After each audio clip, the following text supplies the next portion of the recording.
Hi friends मो Saraswati kitchen को आपको बहुत बहुत स्वागत। चलते आज कलरा चिप्स रेसिपी देखने ना बहुत टेस्टी बहुत हेल्दी आइटम टे आपको निश्चय भल लगे। जब भल लगे मो चैनल को सब्सक्राइब करिए भूलिए ना। चलते आरंभ करिए आम रेसिपी। देखो मुझे 250 ग्राम फ्रेश कलरा भी नहीं जाइए भल भाव में धोई भी सफा भी कर देखो बर्तमान ताकू आम छोट छोट आकार काटा गोटे चपर प्लेट नहीं आमती चिप्स दरकार से टाइप ही आम काटी रेडी करवा। देखो प्रथम तार अग भागटा को मुझे काटी एमती पतला पतला भाव में काटे। एमती करने द्वारा चिप्स बहुत बढ़िया भाव में आमर रेडी हो बहुत हेल्दी पूरा कलरा हेल्थ पे बहुत भल। देखो बहुत बढ़िया भाव में गोटे कलर काटी से मैंने बहुत कमल भी अच्छी बहुत बढ़िया भी एमती फ्रेश कलरा दुईट को एमती ही काटी रेडी करदे। देखो आमर रेडी गला सब इनग्रेडिएंट्स भी मुझे रेडी कर देखिले सहित मुझे 2 चामच बेसन नहीं 2 टेबल स्पून नहीं राइस फ्लोर से आम देदेबा हाफ स्पून देदेबा आम रेड चिली पाउडर।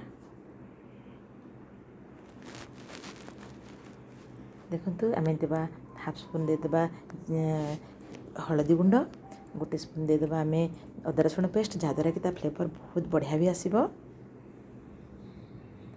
देखो बर्तमान आम धला राशि नहीं 3 स्पून नहीं आम से माने 80% पकईदेवा और 20% रखा भल भाव चलतु भल भाव में मिसईदेवा जमी सी मसला आउ चाउल चूना बेसन सागर भल भाव सेट हो। देखो ता टेस्ट आम लुण हाफ चामच दे दीचे भी भल भाव में मिसईदेवा। ताकू जिते आम ड्राए रखा चेष्टा करवा से 2 ରୁ 3 चामच खंडे पानी देछि कारण अधिक पानी दबानी जिते आमर तार बेटरटा ड्राए रमर बहुत क्रिस्पी भी हम कलरा चिप्स बहुत बढ़िया भी लगे। देखो एमती मुझे भल भाव में मिसई भी देछि देखले ना कितने बढ़िया भाव में मुझे रेडी करदेली।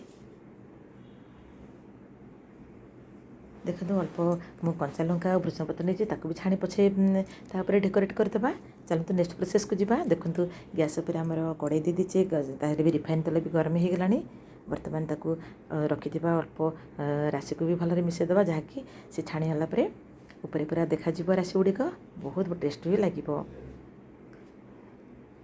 देखु एत भल भाव में आम मिसईदे।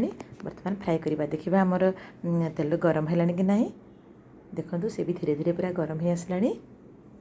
आम फ्लेम को हाई करवानी मीडियम फ्लेम ही रखा एमती गोटी गोटी कर पकाइबा कारण आम कलरा गुड़ी को लगैबानी कि अधिक परिमाण में पकाइबानी एमती गोटी गोटी पकाइले से भल भाव भी सीझी पार भीतर अंशटा भी भल भाव सीझ ऊपर बहुत सुंदर भाव क्रिस्पी हम फ्राए भी हम। देखिले ना जी दरकार से ही पकई दीची एमती तो 2 ରୁ 3 मिनट आमर फ्राए रेडी हो। देखो गोटे साइड भी पूरा भल भाव में हो गलानी भी एमती एमती उल्टाई पुल्टाई दबा। देखिले तार कलर भी बहुत बढ़िया भी आसला।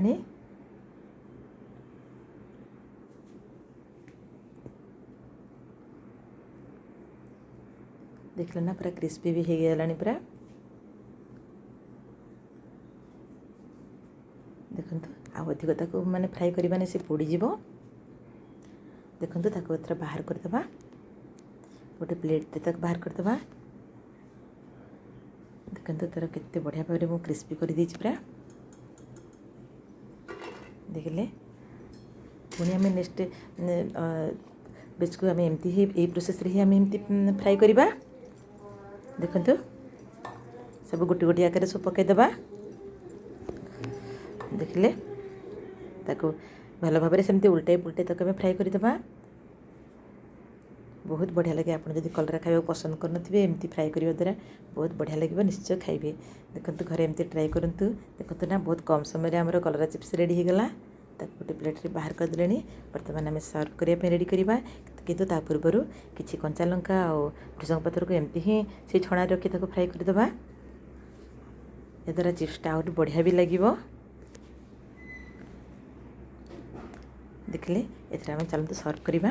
देखो आम रेडी गला कलरा चिप्स। देखो बहुत बढ़िया आइटम टे आप निश्चय घर ट्राए करूँ। मो चैनल को सब्सक्राइब करूँ लाइक करूँ कमेंट्स भी दिंतु। मो पुणी मोर नेक्स्ट रेसिपी नहीं आसबि। बहुत बढ़िया लगे आप एमती घरे समस्त कर खुआतु रोची पुणी नेक्स्ट एपिसोड देखा रोची धन्यवाद नमस्कार।